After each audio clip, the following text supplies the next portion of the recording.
This channel does not promote any violent, harmful, or illegal activities. All content provided by this channel is meant for an educational purpose only.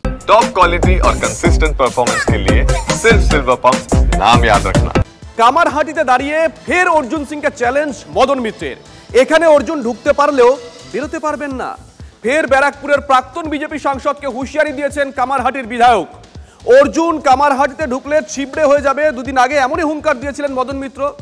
যখন যেখানে ডাকবেন চলে যাব, পাল্টা challenge ছুড়ে দিয়েছিলেন অর্জুন সিংও। মদন মিত্র গতকাল ঠিক কি বলেছেন শোনাই। এখানে হিন্দু মুসলিম পলিটিক্স করে একটা দাঙ্গার সিচুয়েশন তৈরি করে রাতের অন্ধকারে অর্জুন সিং এর পায়ে ধরে এই এলাকায় ঢোকাবার চেষ্টা করবেন, তাহলে জেনে রেখে দিন অর্জুন ঢুকে হয়তো যাবে, বেরোবার রাস্তা খুঁজে পাবে না, বেরোবার রাস্তা খুঁজে পাবে না। আমি কিন্তু এখন থেকে বলে গেলাম। এই মুহূর্তে আমাদের সঙ্গে রয়েছেন অর্জুন সিং। অর্জুন বাবু, শুভজিৎ রয়েছি। আপনি তো শুনলেন, আপনি গতকাল বলেছিলেন মদন মিত্র যেখানে যখন ডাকবেন আপনি চলে যাবেন, চ্যালেঞ্জ নিতে আপনি তৈরি। তারপরেই মদন মিত্র বলছেন অর্জুন হয়তো ঢুকে যাবে কিন্তু এখান থেকে বেরোতে পারবে না। কিভাবে দেখছেন বক্তব্য?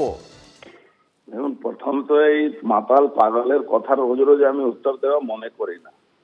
দ্বিতীয় কথা হলো, যে লোকটা আমার ছেলে থেকে হেরেছে আর এখান থেকে পালাতে পালাতে ওর দম বেরিয়ে গেছিল, সেই লোকটা এখন আমাকে কামারহাটি ডাকছে। আর কামারহাটিও আমি গিয়েছিলাম, আর কামারহাটি একবার আগেও বলেছিল আমার পাঞ্জা কেটে নেবো, তারপরেও গিয়েছিলাম।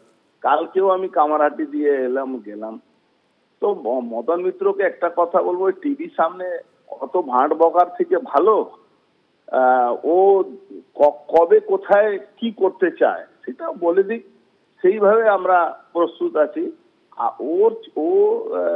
ওর জন্যে আমাদের কিছু করা দরকার নেই। ওকে ওর আশেপাশে যে লোকগুলো ঘুরে বেড়ায় না, সেই লোকগুলো দেখবেন কখনো ওকে চড় থাপড় দিচ্ছে আর দিয়ে ওই কামারহাটি থেকে বেরিয়ে আজকে যে পাশে দাঁড়িয়ে যারা হাততালি মারলো না, সেই লোকগুলোই ওকে তাড়াবে ওখান থেকে। কামারহাটি আপনি ওয়েট করুন, 26 আসতে দিন, ওয়েট করুন। ও সব যত ভাঁট বকা সব ভুলে যাবে। ও কবে কি বলে মদ খাওয়ার অবস্থায় ওর প্রত্যেক দিন ওর উত্তর দেওয়া আমি নিজেকে অসম্মান মনে করি। ঠিক আছে, ধন্যবাদ।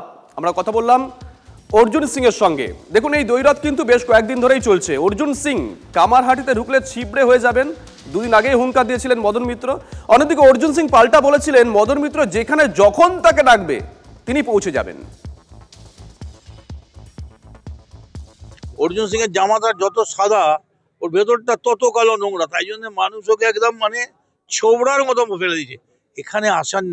এখানে আসলে ছোবড়া নয়, ছিবড়ে হয়ে যাবেন। যারা আপনাকে বলছে কোনো ব্যাপার না, আমরা আছি, আমরা আপনাকে প্রোটেকশন দেবো, আমি চ্যালেঞ্জ জানাচ্ছি, যে কোনো দিন কামারহাটির যে কোনো ওয়ার্ডে ঘোষণা করে ডিক্লেয়ার করুন বিজেপি কবে কোথায় মোকাবিলা করবেন।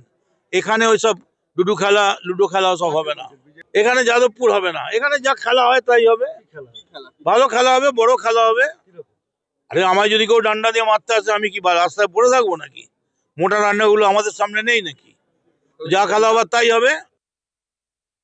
মদন মিত্র ঠাকুর হোক, মৌলানা হোক, পণ্ডিত হোক, তাকে দেখিয়ে যেদিন টাইম বলবে সেদিন আমি চলে যাব। মদন মিত্র একটা মাতাল লোক, একটা অসভ্য লোক, যে না নিজের দলের নিয়ে ভাবে না অন্য লোকের নিয়ে ভাবে। ও শুধু ওয়ান পয়েন্ট ফাদার মাদার, ও কিভাবে তোলাবাজি করবে। একটা কামারহাটি ছিল একটা সময়, বহুদিন ধরে সিপিএম সময়ে গুন্ডাগর্দি ওখানে চলতো, কিন্তু এখন বিটি রোডে বৌদিষ্ট জায়গাগুলোটাকে নষ্ট করে দিয়েছে। একদম একটা বড় একটা জায়গা দখল করে নিয়েছে, এমএলএ অফিস করে দিতে, কি কোম্পানির জায়গা দখল করে নিয়েছে। এইভাবে প্রকাশ্যে তোলাবাজরা রাস্তায় ঘুরে বেড়াবে, মাঝে মাঝে শুট আউট হবে, মাঝে মাঝে ওই শুট আউট হলে তারপরে পরের দিন পুলিশকে দিয়ে সারেন্ডার নিয়ে করিয়ে দেবে। এই তো কাজ ওর।